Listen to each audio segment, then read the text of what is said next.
नाही, नक्कीच गडचिरोली पोलिसांचं यश आहे. पोलीस अधीक्षक निलोत्पल हे सातत्यपूर्ण त्या ठिकाणी नक्षल मोव्हमेंटच्या संदर्भात कारवाई करत आहेत आणि एक चांगला अधिकारी ज्यावेळेस लाभतो त्यावेळेस रिझल्टही चांगले येतात. हिडमाचा खात्मा होणं म्हणजे नक्षलवाद्यांचा कणाच मोडणं आणि त्याच्या पूर्णतः नक्षल मोव्हमेंट आता समाप्तीकडे चालली आहे, त्याचं ते संकेत आहे. खरं तर एक सांगायचं झालं तर हिडमा किंवा ते आत्ता नक्षल मुवमेंट झाली, C60 जवान जे तैनात केलं गेलं किंवा त्याचं ते तयार केलं गेलं, हे गेली 20-22 वर्षापासून C60 जवानांना जी ट्रेनिंग दिल्या गेली 20-22 वर्षापूर्वी आणि त्या पलटूनमध्ये C60मध्ये जवान जे तयार झालेत, काही जवान असे होते की त्यांच्या नावाने नक्षलवादी थरथर कापत होते. त्यांचा तिकडे सर्च सुरू झाला की नक्षलवादी पळून जायचे. हे C60 जवानांची कामगिरी गेल्या 20-22 वर्षापासून सातत्यानं सुरू होती. त्याला बळ मिळालं, अधिकारी चांगले मिळाले, पोलीस अधीक्षक निलोत्पल हे तिथे चांगलं काम केलं आहे आणि त्यामुळे मला असं वाटतं की ह्याच चळवळीला आता नक्कीच समाप्तीकडे ही चळवळ होते आहे. पोलीस दलांचं मनापासून अभिनंदन, त्यांना शुभेच्छा की एक मोठी कारवाई या संदर्भात त्यांनी केलेली आहे. आता ही सुरुवात आहे. म्हणजे अबलेच्या संदर्भात जो एक शब्द घातला की भारतीय जनता पक्ष हा असा पक्ष आहे की तो कुणाला सोडणार नाही आणि विशेष करून ज्याची साथ घेतात पहिले त्यालाच गिळतात. हे अजगरासारखं काम आहे.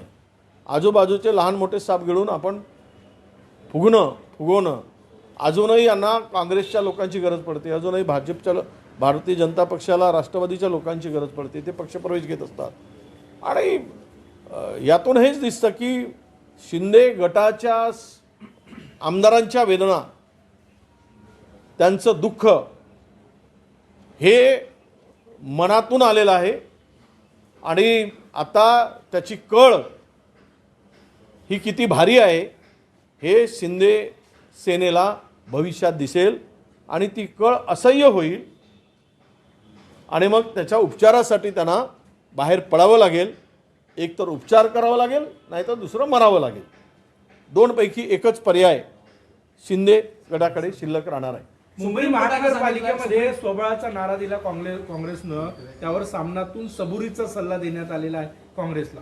नाही, असं आहे की आम्ही उभाटाबरोबर युती करायला तयारच आहोत. आमची विधानसभेला लोकसभेला युती झालीच. आमची भूमिका होती की तिसरा पार्टनर त्यामध्ये नको, हीच भूमिका होती. आम्ही पवारसाहेबांच्या बरोबर, उद्धव ठाकरे साहेबांच्या बरोबर आम्हाला आघाडी करायला काहीच अडचण नाही. आमची आजही तयारी आहे.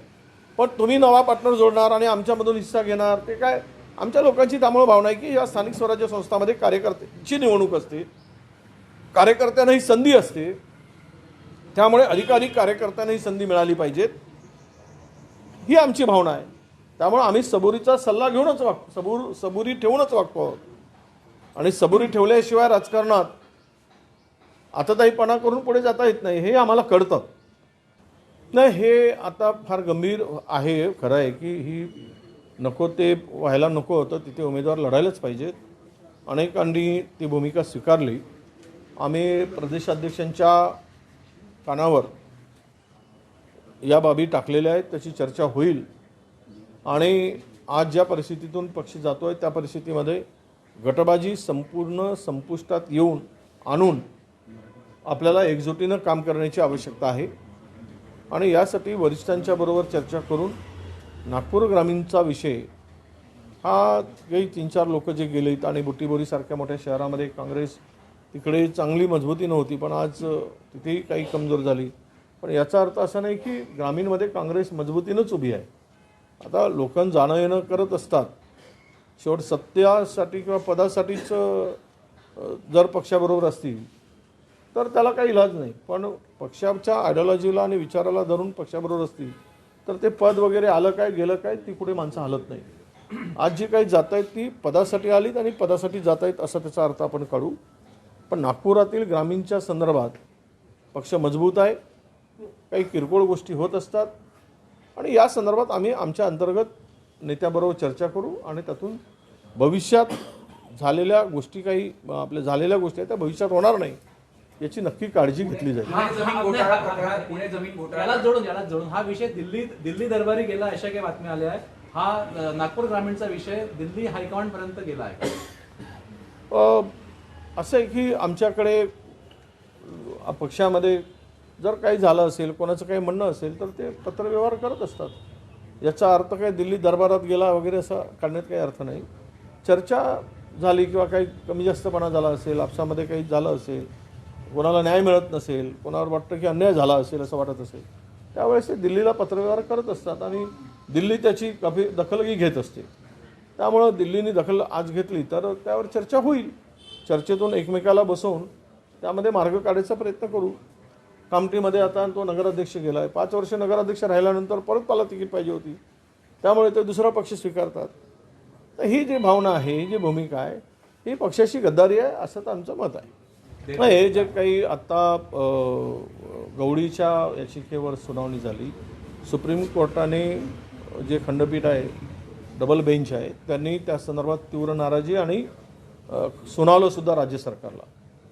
जो आदेश दिला गेला त्याचा विपर्यास्त करून निवडणुका या घेतल्या जात आहे. कारण असं आहे की ओबीसीचं आरक्षण हे ट्रिपल टेस्टवर आधारित होतं आणि त्यामुळेच बांटिया आयोग आम्हाला करावं लागलं. 2021मध्ये त्याचा रिपोर्ट आला आणि बांटिया आयोगाने जे काही आकडेवारी दिली त्याच्याशी आम्ही सहमत नव्हतोच. मुळात महाराष्ट्रामध्ये विदर्भामध्ये 59 ते 61% आकडेवारी विदर्भात ओबीसीची दाखवली, पण इतर भागामध्ये मात्र प्रचंड कमी ओबीसीची आकडेवारी दाखवली. एकूणच राज्यामध्ये 39% ओबीसी त्यांनी गृहीत धरून तो रिपोर्ट दिला. शेवट त्यावेळेस निवडणुका घेण्यासाठी आम्ही गेलो होतो, पण कोर्टातून त्याला स्थगिती मिळाली आणि बांटिया आयोग असेल किंवा यापूर्वीच्या घटनापीठाचे जे आदेश आहेत त्या आदेशानुसार या निवडणुका होणे अपेक्षित होते. डबल बेंचनी तोच आधार घेऊन निवडणुका घेण्याचे आदेश राज्य सरकारला दिलेले होते.